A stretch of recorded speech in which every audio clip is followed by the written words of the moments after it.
Welcome back to Legislative Lens, People and Policy. I'm your host, State Representative Michelle Badger. Today, I'm excited to bring you our very first two-part episode. We will take a closer look at how the unpredictability of federal funding and the current administration's approach to distributing funds to states and organizations affects communities across the Commonwealth and right here in Plymouth. This is also the first in a four-part series where we'll sit down with the chairs of the committees I serve on. In each episode, we'll learn about the committee's mission and focus for the year and the session, and then hear directly from the local community leaders about how that work impacts Plymouth. Today, our focus is on federal funding, policy, and accountability. In part one of this episode, I'm joined once again by Representative Kathy Lenatra of the 12th Plymouth District.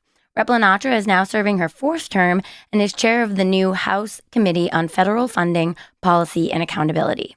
In this role, she's tasked with holding hearings to better understand the effects of federal dollars on the Commonwealth.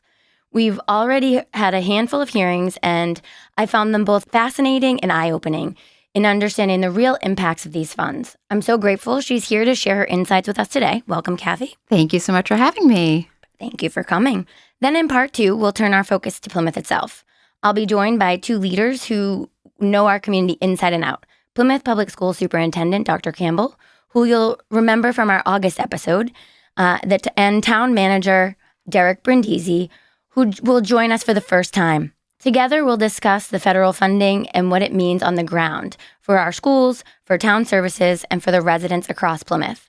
I want to thank all of my guests for taking the time to join me. These conversations are meant to give residents of the 1st Plymouth District a clearer picture, not only of my role on these committees and the committee's roles, but also how the State House ripples out to affect our daily lives here in Plymouth. This episode builds on a discussion we had back, I believe, in June, episode 4, with Chair Sean Garberly and Representative Mark Sylvia about how legislative committees function. Today, we'll take that conversation deeper in our discussion with Kathy Lenatra and our town manager, Derek Brindisi, and Superintendent Chris Campbell. Thank you so much for coming back to be part of, I think, your third episode of Legislative Lens, People and Policy. And I just want to start off with a baseline question, Kathy, to make everyone kind of understand what we're talking about. Sure. So the committee that you're charged with chairing, can you explain the purpose of federal funding, policy, and accountability to us? I sure can. So this is a newly named committee reflecting of what's going on in the country. And it is to investigate and really inform the members of the House and our constituents of how federal funding cuts are going to affect their communities. And what we have done with that is we have brought together the stakeholders to hold hearings. We've done one on, which you serve in the committee, so you've been to all of them, so you know. We have done one on the arts and museums and travel and tourism. We have done a broader one with Mass Taxpayers Foundation, AIM, which is a business organization, and Quentin Paltry, who is chairing that position in the administration. So we have done those. We have municipalities coming up soon. We're going to hit Medicaid, Medicare, that's a big one. We have emergency services coming up soon, too. So each month we'll have another federal funding and policy and accountability hearing just so we know what's coming up the pike, what's going to happen, what's already happened, and just to inform the members of the House and the Senate what's going on and how it's going to affect their communities. And the conversations that we have, I think, are so enlightening because, you can hear about it, we can read the articles, we can hear the numbers, but until you hear personal stories and how people are affected, I don't think you fully really kind of can grasp it. That's so true. Personal stories are so impactful, and I think they were very impactful at the last hearing that we had. We heard from some museums. In one in particular, I know that hit you too. I think they were in Deerfield. Yeah. And they had worked on this project for well over a year, and the director got an email, and it was kind of in the middle of the night. It was a random Gmail just to say that they were taking back those funds and because their priorities did not align with the administration. And this woman was devastated. This was her heart and soul that went into this project and her community.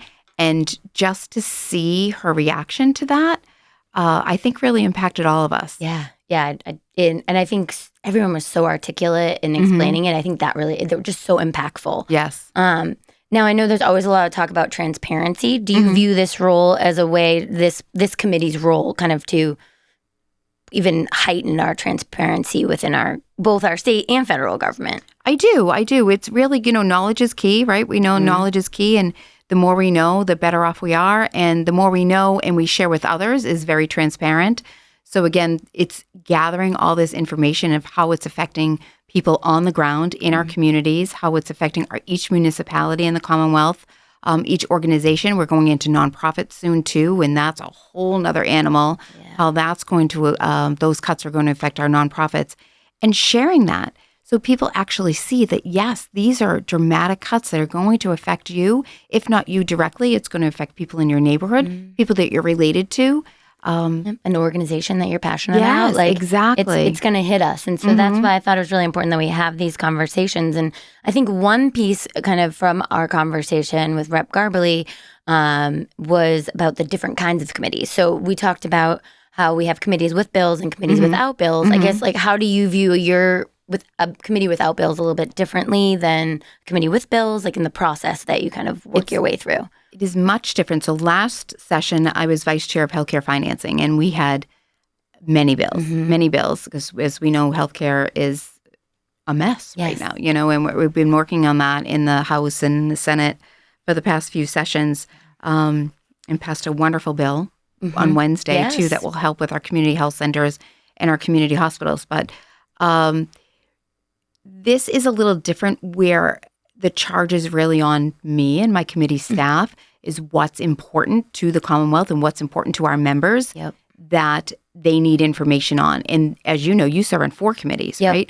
So you are spread so thin. So it's our responsibility to make sure that you get the knowledge that you need and the information that you need so you can share that with your constituents. Yeah, it's so helpful. I mean, just from that perspective, being on 4, for one, like, it's nice to be able to watch different committees or have staff listen to it and give you kind of like a briefing, just so you know what's happening. Because so much, I mean, there's probably like 6 hearings going on at any one time someday, maybe more. Yeah. So it can get a little bit and kind of in the weeds and hard to kind of figure it all out. The other thing we kind of wanted to touch on is what motivates you as chair of the committee, of this particular committee, or just motivates in general?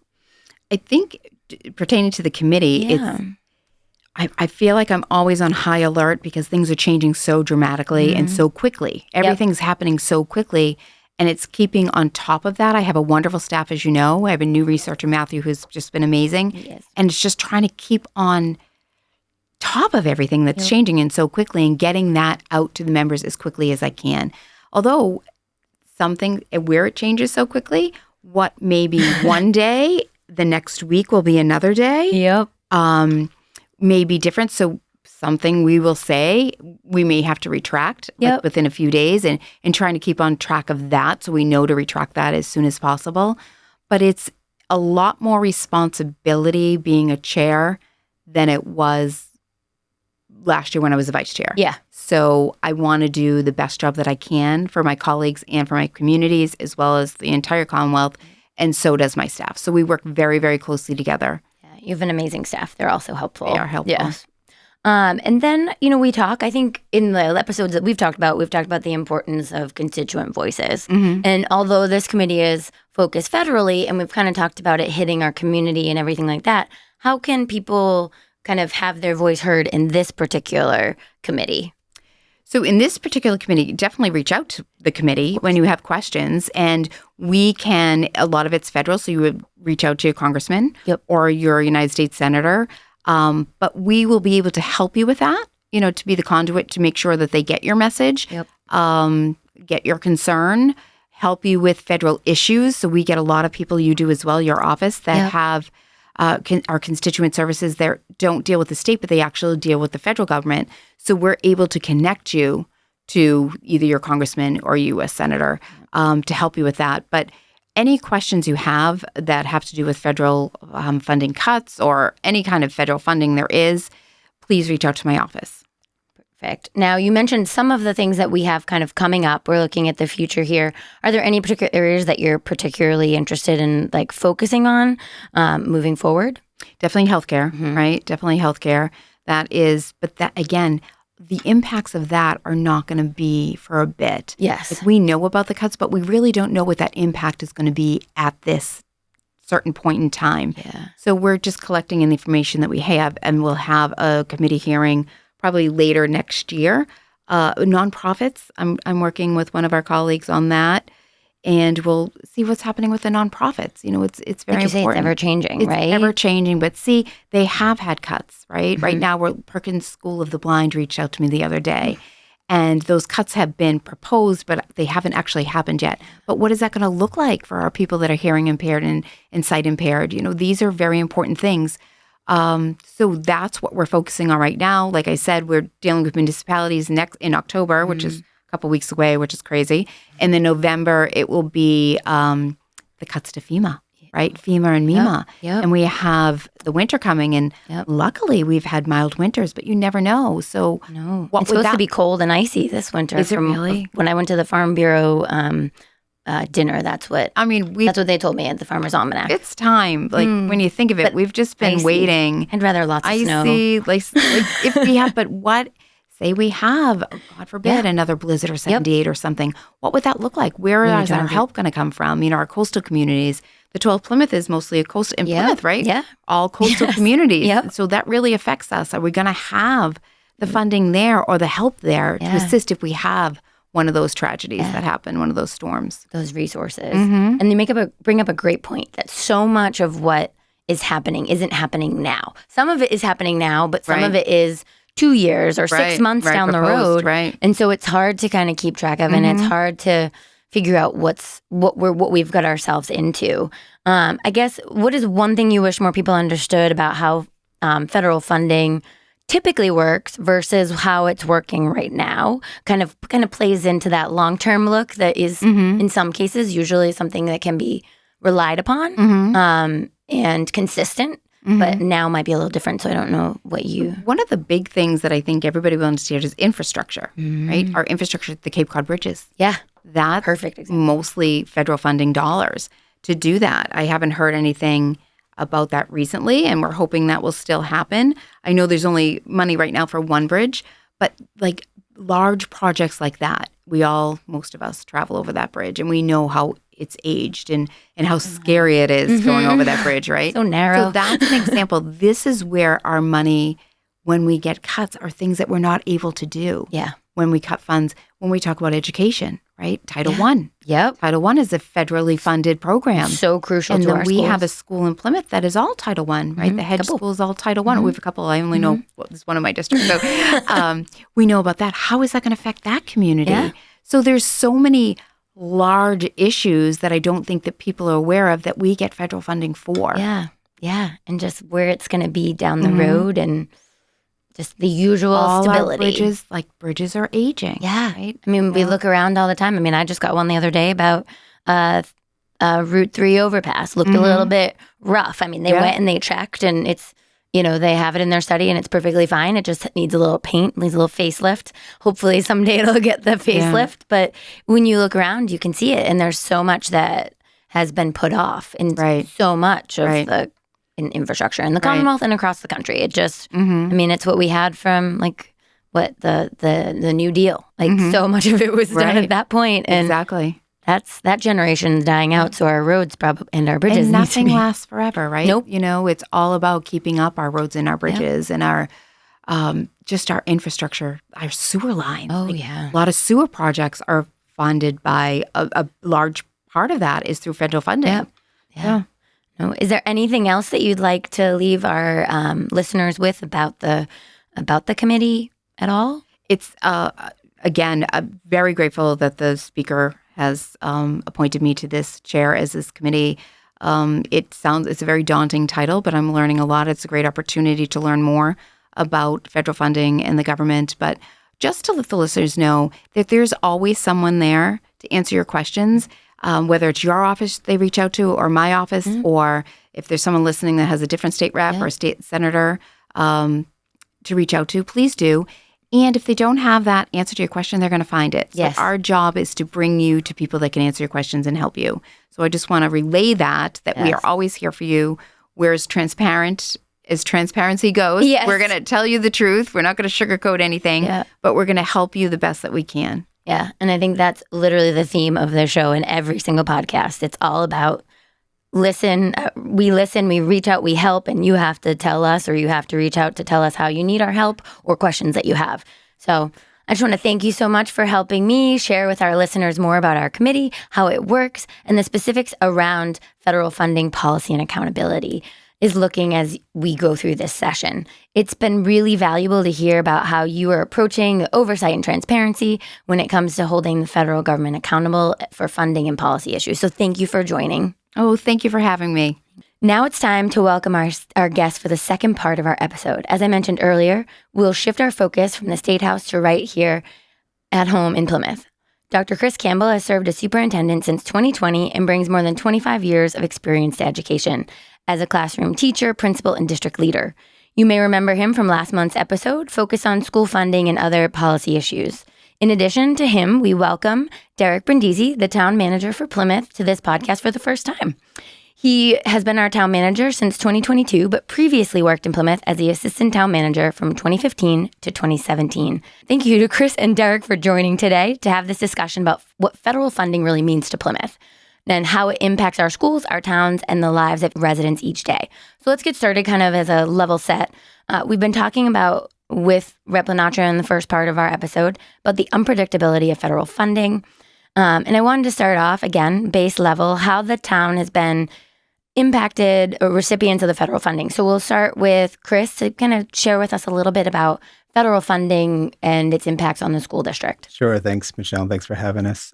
Federal funding is a really important part of our overall budget, especially for targeted programs. We receive funds through Title I for low income students, IDEA for special education, and Title II for teacher development, as well as some smaller entitlement grants. So these dollars may not be large in the overall percentage of our overall budget, but they are absolutely essential in supporting students' needs where the local budget can't always cover. So those are really critical funds for us. I mean, those are so important. I mean, like the Title I services, and when you're thinking about that, those are our students that are our most neediest. I mean, so much of that is our most neediest. And Absolutely. So these are our students that might need a little bit of extra help or a variety of services that we might not be able to provide otherwise, or teachers that are able to be in our district and we wouldn't have them otherwise. And so it's a little scary for something like that when we're always talking about wanting to raise the level of our student success. Sure. We have, those funds, as you said, are targeted funds for our most vulnerable population. Mm-hmm. So these are our students that are at risk. So for example, our Title I programs are not only providing intervention in the school, but we also have summer programming to help with the retention of, the learning that takes place during the year. So, and we're very fortunate to have a really robust Mm-hmm. program because we have a lot of students, as you know, here in Plymouth, a lot that qualify under Title I. So it's a significant resource to us. Can you remind our listeners like how many are full Title I schools and then the partial? So we, that's Sorry. No, that's okay. So Cold Spring and Hedge have been school for quite some time, but we have, probably 4 or 5 of our other schools. It changes year to year depending on the eligibility, but our economically disadvantaged numbers have only risen since I've been here. I think we started at 19% when I came here in 2008, and we're well over 30%. So, and that is not just based on free and reduced numbers. That's, financial assistance that families are receiving. So the state is pulling a lot of data for us already to identify which, are the most at-risk parts of our community. Yeah, I think when I started on the school committee that we had 2 fully Title I schools, but I'm not sure we had any schools with partial, but maybe we did, and I'm just remembering incorrectly, but that number has really increased. It's only increased, yeah, for sure. And I know, Derek, we know that the federal funding comes in forms of grants and things for the town. So I don't know how you want to share with us how it's having that impact. Sure. So right now, the town has historically engaged in 2 federal direct pass-through grants. One is the Community Development Block Grant, which is approximately $400,000 each year. And that grant is administered through our planning department, and that program is really important for folks, especially low-income folks. Everything from home code repairs, Title V repairs. We offer microloans for small businesses. Just this past year, we provided a $25,000 grant to Father Bill so that they could run their winter shelter program for the homeless. So it's a really important program. Fortunately, that program has not been affected at all, so that's a good thing. Good. But we have had another program, which, again, we've enjoyed for the past couple of years. It's another block grant program. It's the federal government's Energy Efficiency and Conservation block grant program. And that we were poised to receive about $121,000 this year. And we planned on using that for energy efficiency programs, and would have affected the school administration building, the airport, Memorial Hall, which we talked a lot about in the past few months. But the federal government did pull that grant. So unfortunately, we're going to lose out on energy efficient programs. And based upon an analysis conducted by our Department of Energy and Environment, we would have saved over $40,000 just in energy costs alone. So, that'll have a dramatic impact over years. That's almost $500,000 over a 10-year period. So, and as you know, especially in this day and age where energy costs are rising, those federal programs are really important to us at the local level. So unfortunately, that one has been pulled. And I believe that one, part of the reason that was pulled because a memo was issued by the Department of Energy, and they basically said in the memo that because that this was considered part of a DEI program, they were rescinding this program. So we lost out on that. But I would say the other bigger project we have going, which is $10 million of NOAA funding. As you know, we've dredged Jenny Pond. We have the dam repairs that have taken place. The fish bypass is going to begin. That phase of the program is going to take place this fall. But that's $10 million from NOAA, which is another federal agency that we continue to hold our breath. Every time we submit for reimbursement, we're hoping that we get something in return. So we did get our first tranche of funds this past spring for that program, and we'll be submitting for another reimbursement sometime late fall. So again, fingers crossed that money continues to come forward. Yeah, those are significant programs. I mean, like you said, it's the cost saving now, but it's also the cost saving later down the road, and not having to put really any of or too much of the town's money into being able to do that. And what I'm glad you brought up a story, and kind of Kathy and I were talking about that before, that we talk about these federal funding cuts in billions of dollars and millions of dollars. And while millions can sometimes be, depending on how many millions, it's understandable. You can kind of figure it out. You can kind of think about what that's like, by taking a couple zeros off and seeing how your own life works, and your own finances work. But when we think of billions, it's kind of hard to conceptualize, right? And when you give a story and you share that, we've got these, we've had, because of DEI is the reason we are losing out on potential money that can save our community. Or I shouldn't say because of DEI. I should because of the fact that DEI is a disqualifying factor now. Right. It's something that we had changed our kind of the grants over time had changed to include that, so that we're making sure that all populations are being that are getting the resources we need. And we had a really fascinating hearing about the arts, library, and tourism not that long ago. And hearing those stories, that's the most impactful way where you can put it into understanding that $1 billion up here, whatever that number might be, down here in Plymouth or whatever the community is, to a small nonprofit or community is huge. Plymouth, if you submit for one of the $10 million from NOAA, yes, and if you submit, I don't know, $100,000, where does Plymouth come up with that money? Like, if we don't have it already? Yeah, and that is certainly the concern. Yeah. And I remember we went back to town meeting because we needed an additional $5 million of local tax dollars to complete this project. This project overall is a $17 million project, so $10 million came from NOAA. Yeah. And a lot of the town meetings, rightfully so, asked the question, well, what happens if we lose this $10 million? Is this project going to just end? And so we didn't have the answer then at the time. Again, thankfully, things are moving forward. But you mentioned DEI. I think at the local level, my concern, I was thinking about this afternoon, that The federal government, as you know, has moved away from these DEI programs. In fact, through our grant writer, we've been told that we have to scrub any DEI policy we have at the local level if we want to continue to be eligible for federal dollars.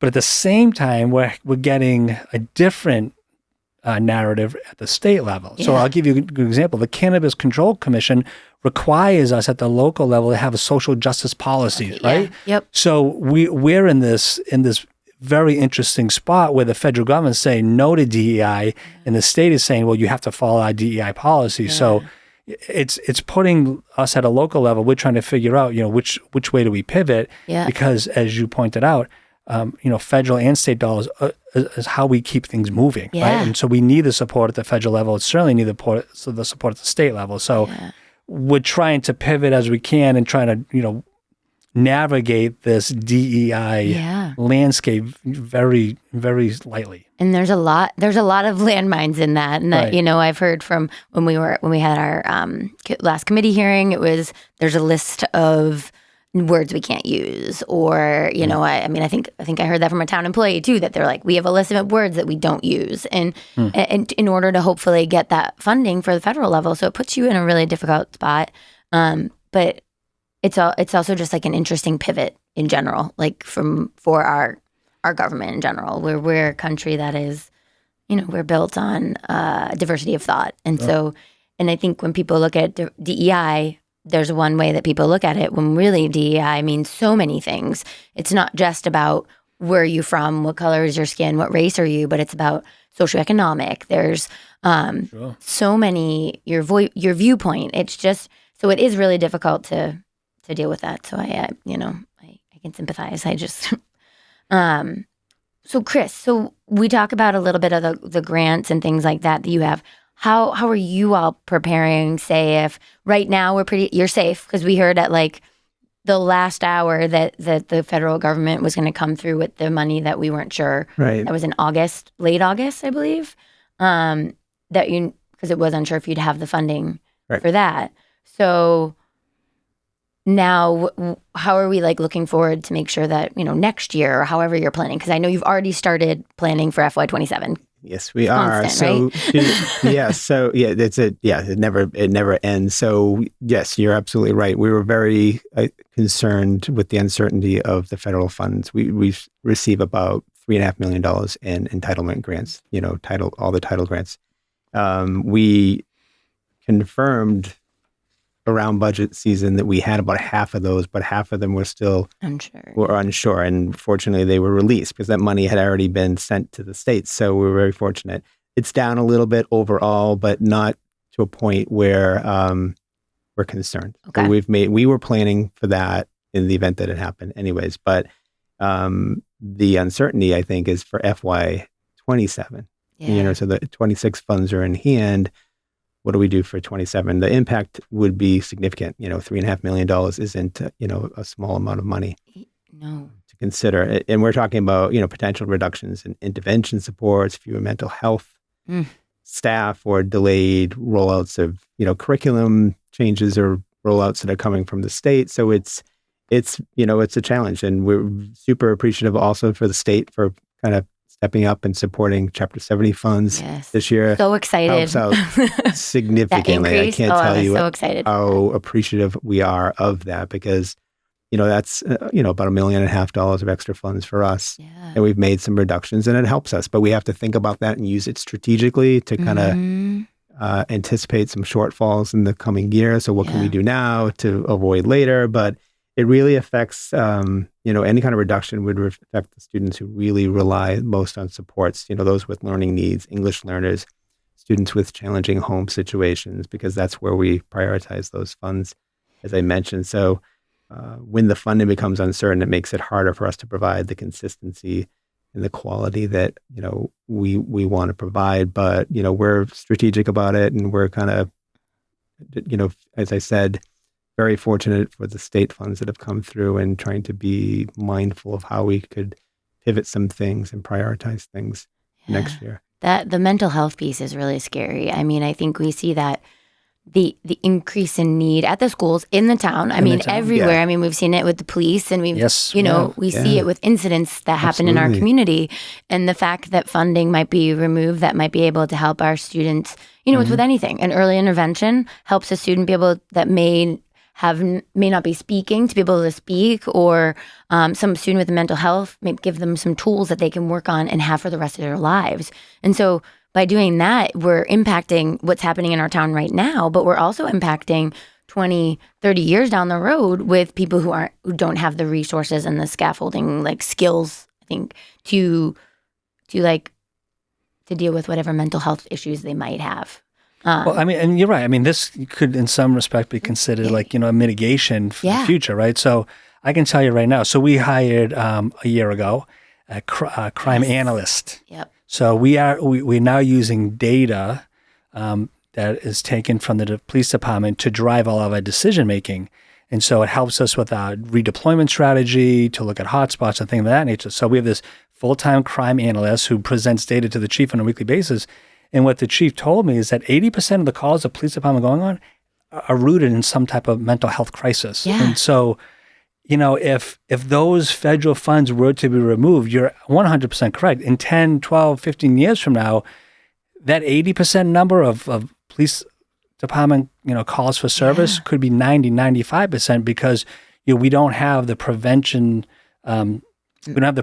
resources to take place in the school system now. So I think folks forget to realize how important it is to get at some of these social issues and some of these mental health issues and physical issues, at such an early age. Yeah, I mean, it's crucial. Sorry, I just... Yeah, no, and just thinking, I know that you also have mental health clinicians that are riding with, that's right. Supporting the police department too, which is critical and that's a good data point. And the reason why you have that, because they're dealing with mental health issues, and they're not mental health clinicians, but they're first on the scene for mental health, crisis, and that's critically important. So it is a concern. Yeah. It's a community concern. Yeah, who would have thought 20 years ago that we would have social workers riding in cruises with our police officers? But that just speaks to the volume and the crisis that's out there today. So, it would be unfortunate if the school system lost those federal funds again, because, prevention.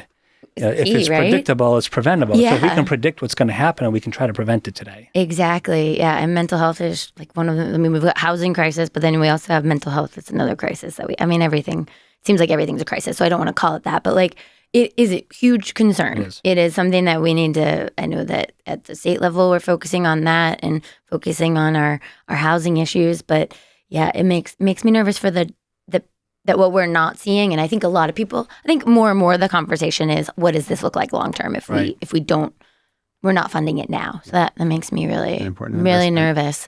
But I am glad that we have the resources in our community that we have the ride along program, which, I mean, just from being on the school committee, I've heard nothing but wonderful things about from members of the community who have reached out and talked to me. So it is so important and such a wonderful addition to our community, along with, our school resource officers also do a great job of creating that relationship with students. And it's the relationship, I think, that the town and the schools and public safety have it's critical. And I think we're really lucky in Plymouth to be able to have. We're very fortunate. Have that. I have to say, and I've said this, so I worked in the city of Worcester, as you know, and I worked in the town of Upton, and in the city of Worcester, and I've shared this story in the past, the school district in Worcester and the city administration, they did not collaborate. And you can see that lack of cooperation, what it does, to a municipal organization. And I have always said, from the previous town administration, previous school superintendent,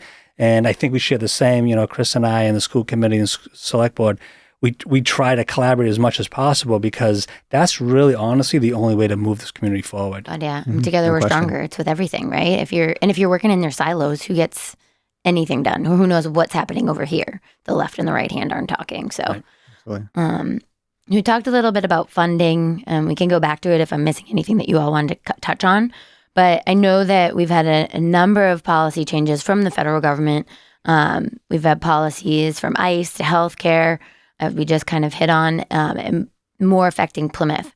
And we have clearly had a few incidents with ICE in our community. And How do you see that going forward affecting Plymouth? I mean, I've had several conversations with our sheriff. He has been as transparent as he is able to be, sharing what little information that ICE shares with them. But I do know that that is a major concern. I know right away when things started to change that we had a phone call and I was like, here's all the resources I have at the state level.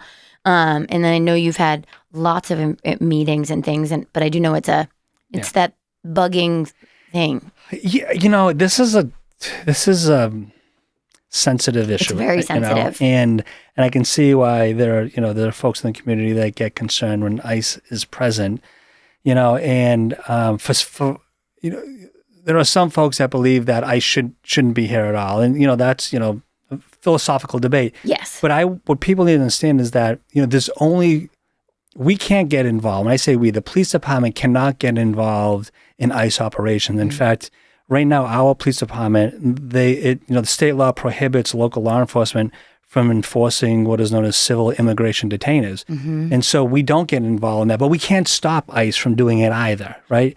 But one thing we have done over the time is we have tried to open up a line of communication with ICE. So I would say the first couple times they were in town, we were unaware. Yes. And we were getting phone calls that ICE is in town and they're removing people from their homes illegally and we got to stop them, which we can't stop them. However, we have open lines of communication. We do get notified now. So oh, good. I'm glad to hear that. When ICE is in town and they're going to conduct an operation, they do call the chief. Good. Okay. They do let the chief know where and when the part of town they're going to be operating in. Okay. And so this way, when we do get the phone calls, that it's not this concern that someone's being kidnapped or someone's being taken illegally.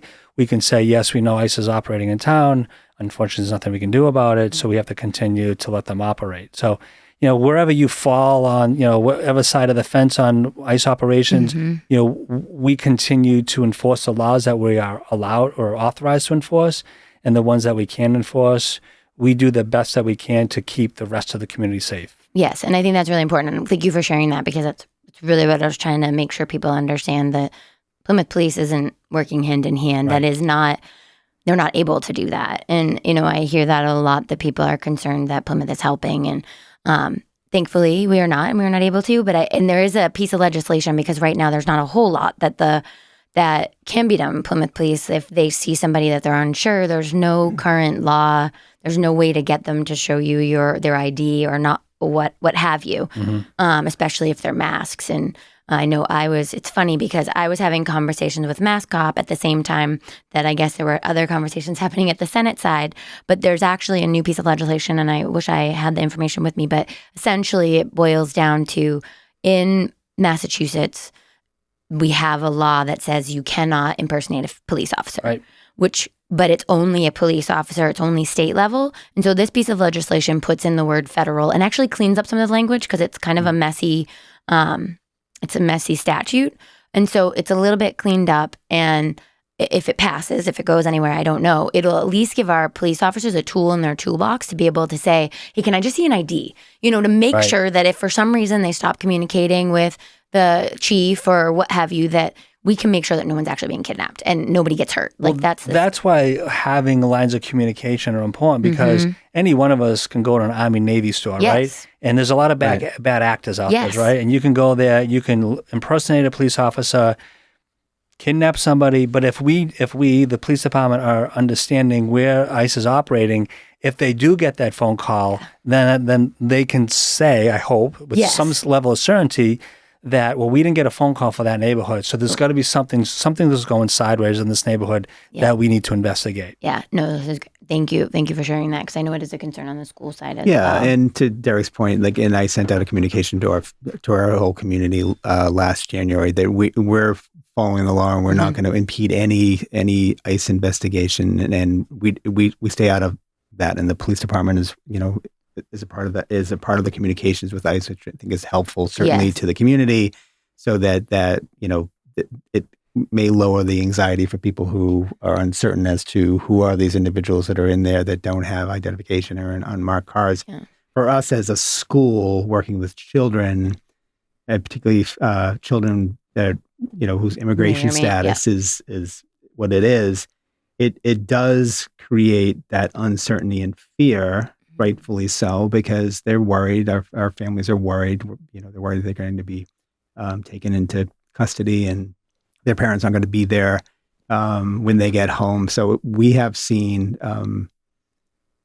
a significant impact in our attendance throughout the year already. We've seen students that just don't want to come to school anymore. We've seen some, and so we're trying to navigate that with compassion as much as we can and good communications to just be supportive. But it's understandable that families are, going through a pretty stressful time right now. Yeah, no, and I know that was it's a pretty heavy topic. And like Derek said, it's something that it's regardless of where you stand on the political lines, on your belief with it. I just want to make sure that the community understands where we are and public safety issues. That's the number one thing, right? We want public safety and we want people to feel comfortable and to feel safe in our community whenever they can. But so we're going to change over to a maybe, I don't know, more uplifting. I'm not sure if federal funding or policy is uplifting topic, but both of you are constantly working with residents every day, hearing their concerns and about the community. Now, what are you all hearing? How are you able to respond to the challenges that might be coming up when we're hearing from members of our community? I mean, I think that my concern really is when I think about what's happening at the federal level, because we all can agree that that there is a large sum of money that comes down through state aid, right? And we are very grateful for the state delegation because this year, I mean, that extra $2.5 million will really help us continue to maintain services in this community and hopefully over time build on those services.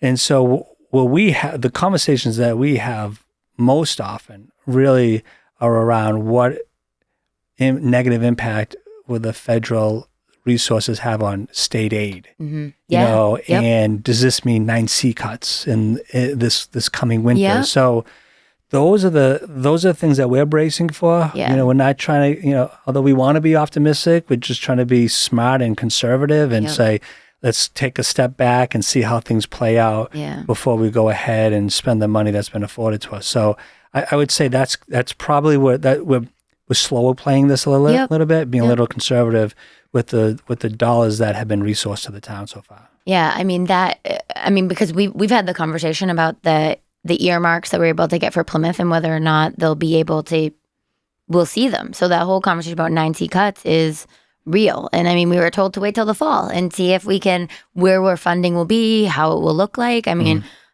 we have so many great projects that you all have working on. And so hopefully we'll get the money at least this year. We'll see what happens next year.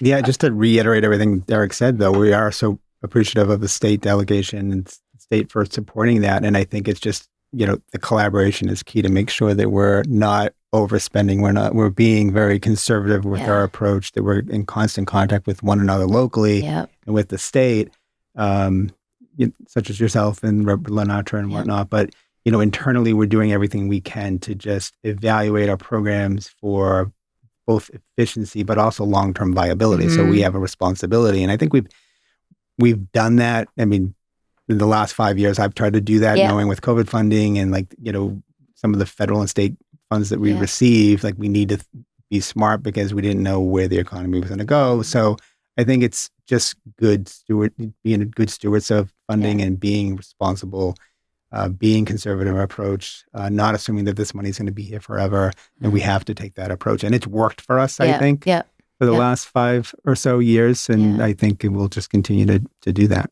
And you guys have Adam and Lynn and their teams and everybody who are they have very big calculators. They are. It's amazing. But yeah, it's just that preparing, and it's not an easy job. And, I know we've come far as to be able to work on that budget together and understand where things are coming from and where, how to have that communication. So I appreciate the work that you all do, and I'm really grateful. And always, as you all know, happy to. I mean, poor Chris gets more texts from me than he probably ever wanted. With like, right. Here's some more information I learned today, or here's this. That. I have follow up after this for you on some of that. But yes, appreciate but it. Just making sure that people are informed, and if for me, I mean, we get a lot of hearing notifications, but if I see one and I think there's a group or an organization or the school or the town that they should be a part of. I mean, it's not federal funding part, but if we're advocating at the state level and we're advocating for what's important to our community, that is hopefully going to help kind of shore us up in different ways, whether it's finances or if it's just making sure that we have a program that is stable, or maybe in the future we'll have money that'll come in that will help support our buses in Plymouth or will help support our climate. There's so many things, and so I am very appreciative of your relationships. Yeah. Well, and I would also say that, I mean, although we love talking about money, but I mean, there's legislation too that could have a negative impact or maybe a positive impact, and so, Kevin Canny, the former chair, and David Golden, the now chair, when we spend that time on Beacon Hill, we had the chance to meet with yourself and the governor and others, like we walked away from it saying we at the local level need to spend more time on Beacon Hill testifying for maybe the Municipal Empowerment Act or testifying for some legislation that is being debated and could have a positive impact, and or these unfunded mandates that come down that are going to have a negative impact on our budget. So the more we're in communication, I think the better for everyone. Agreed. And those unfunded mandates, man. I mean, we have many times there's some good intention behind the bills, but it's understanding the impact that it's going to have at the local level, right? So it is important, and I have the pleasure of testifying a couple of times, and I have a written testimony in the works on another one, but and some unintended consequences that could lead to it. But it is important to be, again, and I do appreciate your texts and communications, just for the record, because it does help me understand, get a pulse of what's being proposed, and it helps us in the long run. Yeah, so hopefully we'll get more of that, because that's why I'm doing this podcast. So that's why I do my Friday updates. That's why I do so many things, because it's about making sure people know that their voice is important. Because for far too long, and I said this to Chris, and I think I said it to Adam, we had during the budget, they had this, they have a day.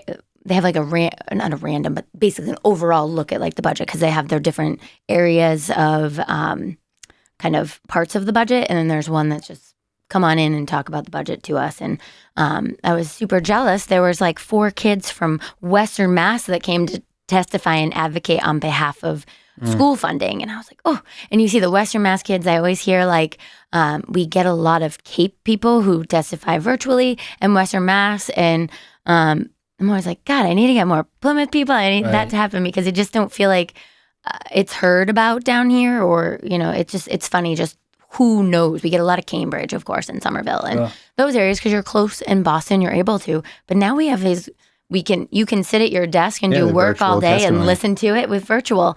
And while people might not think it's as impactful, I think it's just as impactful, because you're right there.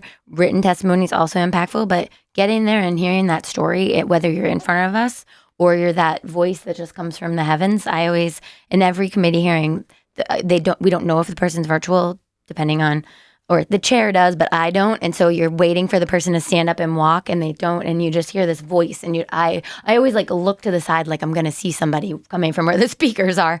But it's important. And so thank you for being willing to come in, and thank you for being willing to share the word. Well, and I would say keep pressing us, because I think it's a culture change to how business is conducted here in Plymouth. I can tell you, when I was in Worcester, we spent a lot of time in Boston. We spent a lot of time down in D.C., even at the local level, like lobbying for federal funds. So I don't see as much taking place in Plymouth. So that's something that I think we need to do. We need to do a better job at spending time, taking a day off, spending the time in Boston, and advocating for what we think is important. Yeah, because if people think it's like you say, a day off, but like it's so important, it could result in millions. Who knows? Or making sure that we don't have another million that isn't an unfunded mandate that we can't support. That's right. As a community, that just definitely an investment of time. Exactly. So I don't know if you all have. I don't want to take more time out of your busy day, but do you all have anything additional that I didn't mention about federal funding or policies that have come up that you want to address?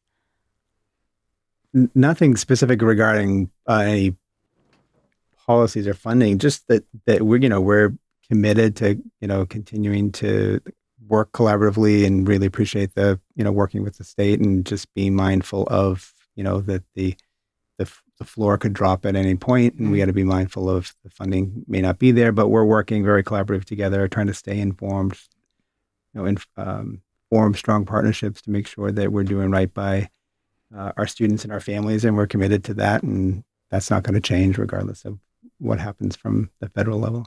Thank you. Yeah, I would just say I think we need to do more of this, continue to have this type of dialogue. I know Chris is going to run to 11 Lincoln Street after this, and I'll probably run to 26 Court Street, and you'll run up to Boston. And we often do this. We go to these meetings, right? And then we have a good conversation at a meeting, and then we go off going back to our business. And so we have to continue to just make time to have conversations like this and continue to move the ball downfield. So I appreciate today, and hopefully we'll be back. Yes, no, I have plenty more. I have lots. If you have subjects or topics you want to talk about too, I mean, the point of this is to highlight what's happening in Plymouth, but also what's happening on the state level. So I'm always happy to tell everybody, if you have an idea, I have the next 4 months, this one and 3 more kind of planned out. But after that, I am an open book. So let me know what you want to talk about, and I'd be happy to kind of help set that up and bring some people in. Perfect timing for budget season. Exactly. We can talk all about the budget. Yeah. No, but I just thank you so much for taking the time today to talk with me about federal funding and policy implications at the state level, and then here at home in Plymouth. As we discussed, we have seen federal dollars that have been impacted, and policy changes have impacted us directly, from healthcare to education. Just want to thank, Rep. Lenatra, who was here for the first part of this, as well as Town Manager Derek Brindisi and School Superintendent Chris Campbell for joining me today and for this great conversation. As always, my goal with this podcast is to make sure we are explaining what the State House is doing and how it works, and then how it impacts Plymouth specifically. Our next episode in October will focus on the Joint Committee on Housing and the impacts it has on Plymouth. We know housing is a top issue here, and I look forward to talking with the chair of the committee, Richard Haggerty, who serves the 30 Middlesex District and is from Woburn. Make sure to stay updated on what we are doing at the State House between podcasts. You can follow me on social media. We have Facebook, TikTok, Instagram, Blue Sky, and you can also email me at michelle.badger@mahouse.gov with any questions or future podcast ideas. Thank you again for listening to Legislative Lens, People and Policy. Take care and have a great day.